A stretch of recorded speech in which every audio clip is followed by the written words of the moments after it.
Fala meu povo, hoje é quinta-feira, sejam bem-vindos a mais um vídeo aqui no meu Bahia. No vídeo de hoje vamos trazer mais informações a respeito do mercado de transferências do Bahia. Vamos trazer as últimas informações a respeito de saída de jogadores e também de chegadas. E vamos falar mais sobre o novo patrocínio do Bahia. O Bahia fechou um patrocínio com o Grupo Petrópolis, que tem a Itaipava, por exemplo, como uma das suas principais marcas. No vídeo de hoje eu vou trazer mais detalhes acerca desse patrocínio, por que ele ocorreu, como ele aconteceu e valores também. Então, meu povo, já conto muito com o teu like no início desse vídeo para você ajudar o canal e também o nome do Esporte Clube Bahia. E eu peço que você se inscreva para você me ajudar a chegar a 6 mil inscritos e para você, torcedor, não perder nenhum conteúdo aqui do canal. Sempre que sair, você vai ser o primeiro a ser notificado. Já clica no botão de gostei, já deixa aqui, ó, já clica no botão de se inscrever. Meu nome é José Victor, para quem ainda não me conhece, sou produtor de conteúdo aqui do meu Bahia e já vamos começar esse vídeo para a gente não perder tempo falando primeiro sobre as movimentações do mercado de transferências do Bahia. Eu quero começar aqui, eu não sei se eu vou colocar no título, não sei se eu vou colocar na foto do vídeo, mas eu queria falar rapidamente sobre Eric Pulga, até para encerrar essa novela de vez, porque tá chato para mim, tá chato para você, torcedor, ficar acompanhando essa novela e já tem muitas coisas que estão saindo do controle, tem muitas informações que não tem,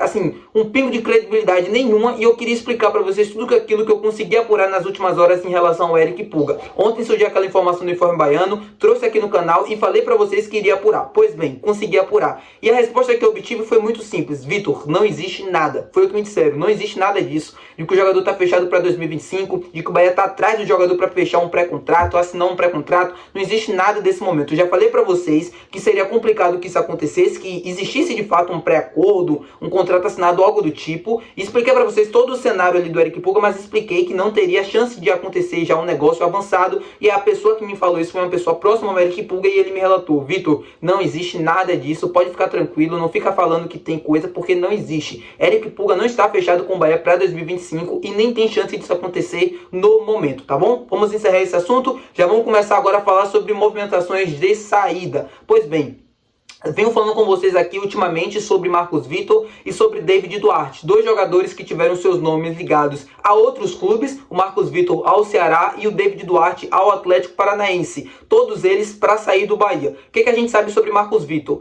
Ontem surgiu uma informação, ontem não, né? Já tem um tempo que vem circulando essa informação do Júnior Leal, de que o Bahia estaria negociando a saída dele para a equipe do Ceará. Essa informação não foi do Júnior Leal, mas a informação do Júnior foi de que o Ceni tinha barrado essa negociação e de que o jogador teria ficado irritado com o treinador. Pois bem, fui atrás dessa informação também e descobri que não, na verdade não foi bem isso que aconteceu. Quem barrou a saída do Marcos Vitor não foi o Rogério Ceni, foi a diretoria de futebol do Bahia, que entende que o jogador ainda pode ser útil nessa temporada. E eu falei para vocês ontem, acho que isso tem a ver com a saída do David Duarte. Pois bem, tem a ver sim. Como eu falei para vocês, o David Duarte foi procurado pelo Atlético Paranaense para poder deixar o Bahia nessa janela de transferências. Mas eu vou explicar para vocês aquilo que me passou alguns setoristas lá do Atlético Paranaense para que vocês consigam entender essa situação e por que esse negócio está demorando de acontecer ou pode também nem acontecer. O Atlético Paranaense nesse momento está buscando um jogador para compor o elenco, né? Está buscando uma opção para a zaga para compor o elenco. Um jogador que chegaria sem tanto status assim de titular, que jogaria poucos minutos e teria poucas oportunidades. E o jogador que eles estão procurando é o David Duarte. É o nome que eles entendem dentro da diretoria do Atlético Paranaense ser ideal para isso. Só que tem um porém, o jogador quer ter mais minutos, o jogador quer ter mais oportunidades e ele está buscando isso, seja dentro do Bahia ou seja em alguma outra equipe. Então não faria sentido nesse momento o David Duarte sair para o Atlético Paranaense para ele não ter oportunidades, para ele não ter minutos. Seria mais inteligente ele ficar dentro do Bahia, onde já conhecem ele, onde todo mundo já está aqui ambientado, onde o treinador também já conhece, pediu para ele ficar no início da temporada, para ele poder lutar para ter mais oportunidades do que ir para o Atlético Paranaense e começar esse ciclo novo. E por isso essa negociação está na mesma, desde que surgiu a informação lá do Forlan do Atlético Paranaense, né, que cobre ali o setorista do Atlético Paranaense. Então, essa situação do David Duarte, ela ainda está indefinida justamente por conta disso. O jogador quer ter mais minutos, o staff do jogador, óbvio, procura oportunidades para isso, e essa oportunidade do Atlético Paranaense, ela não parece ser tão inteligente assim, tendo em vista a opção, né, que quer o Atlético Paranaense. O Atlético quer o jogador para compor elenco. E ele saberia disso. Ele iria com essa... sabendo dessa situação, sabendo dessa questão. E ele quer ter mais minutos. E dentro do Bahia pode ser mais favorável para ele ficar e ter essas oportunidades. Conseguem entender? É mais ou menos sobre isso. Uma pausa agora sobre o mercado de transferências para a gente falar sobre o novo patrocínio do Bahia. Vocês já devem ter visto aí pelas redes sociais, ontem à noite, que o Bahia fechou um patrocínio com o Grupo Petrópolis, que tem como uma das suas principais marcas, né, a cerveja Itaipava, além do energético TNT. Desde ontem à noite causou muito muito reboliço nas redes sociais, muita gente criticando o patrocínio, muita gente falando mal, e eu queria explicar para vocês o porquê desse patrocínio e como ele aconteceu, né? Para vocês conseguirem ter uma dimensão e noção também por que aconteceu e por que o Bahia fechou esse patrocínio. Vamos lá, o Bahia tinha contrato e tinha patrocínio com a Ambev, que é uma das principais aí no sentido de bebidas. O Bahia tinha esse patrocínio, quis renovar com a Ambev, mas a Ambev não quis renovar com o Bahia. Logo, o Tricolor foi no mercado buscar outras soluções, buscar outras marcas. Uma das únicas marcas, ou a única marca que topou fechar patrocínio com o Bahia nos valores exigidos pelo Tricolor foi o Grupo Petrópolis,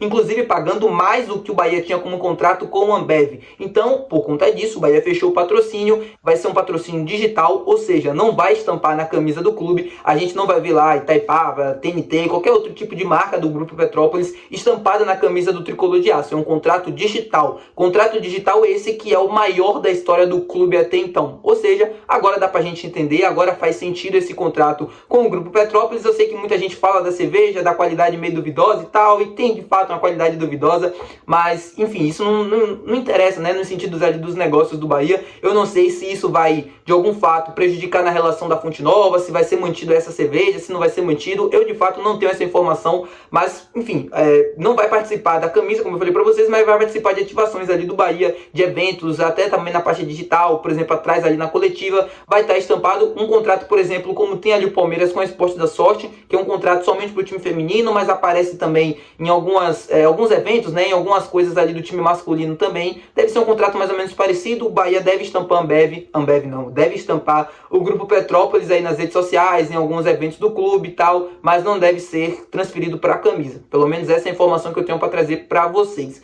Vamos falar agora sobre o mercado de transferências e agora sobre chegada de reforços. Eu expliquei para vocês a saída de reforços, né, a saída do Marcos Vitor e do David Duarte, e agora eu quero falar sobre a chegada de reforços, porque a gente teve uma informação trazida hoje pelo Ulisses Gama no seu portal, no Bahia Notícias, trazendo uma postura do Bahia dentro do mercado de transferências que eu queria discutir com vocês também. Ele estava falando na matéria de que o Bahia estaria apenas interessado, né, estaria buscando reforços em caso de saída de jogadores. E eu passei a maior parte das janela de transferências explicando para vocês que o Bahia de fato tinha essa postura, mas estava buscando no mercado, estava atento a opções para a zaga e para o meio de campo. E agora muita gente, mas o Bahia estava buscando um zagueiro no meio de campo e agora não está mais. Eu quero explicar essa situação para vocês.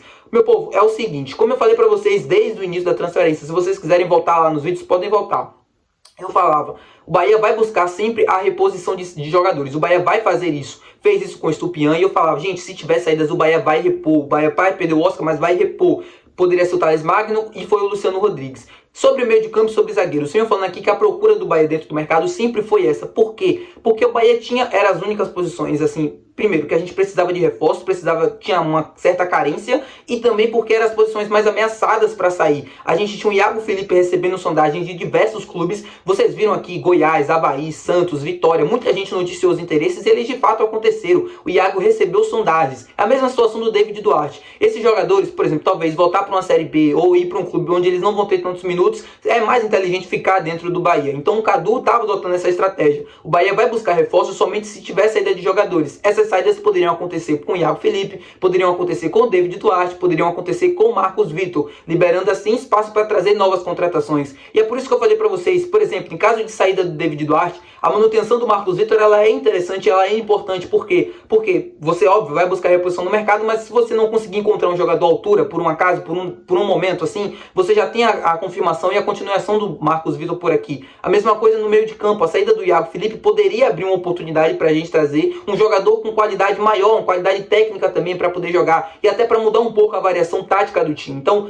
só explicando isso para vocês, eu em nenhum momento disse que o Bahia iria fazer diversas contratações. 2 a 4 contratações, já chegou o Iago, já chegou o Luciano Rodrigues. Pode acontecer mais uma? Pode. Isso pode acontecer caso a saída de jogadores aconteça? Sim, pode acontecer não, é uma certeza. Se tiver a saída de algum jogador, a gente vai sim trazer peças de reposição. Mas é óbvio que o Bahia continua atento no mercado, é óbvio que o Bahia continua mapeando, principalmente oportunidades de mercado, assim como foi com o Luciano Rodrigues, assim como foi com o Iago Boducci, para trazer reposições para esses setores do campo, que eu venho explicando para vocês há diversas vezes, há muito tempo. Meio de campo e zagueiro são as principais prioridades. Qualquer outra posição que você vê aí por aí, não esqueça, não acontece isso. Ah, o Bahia está atrás de Michael, prioridade. Não é prioridade. O Bahia não está atrás do centroavante. O Bahia já entende que tem ali uma lotação nesse setor, já tem uma quantidade considerável de atletas, e o Bahia está buscando nesse mercado justamente fazer a reposição de jogadores. Fazer justamente ali, por exemplo, saiu um e vamos encaixar outro aqui.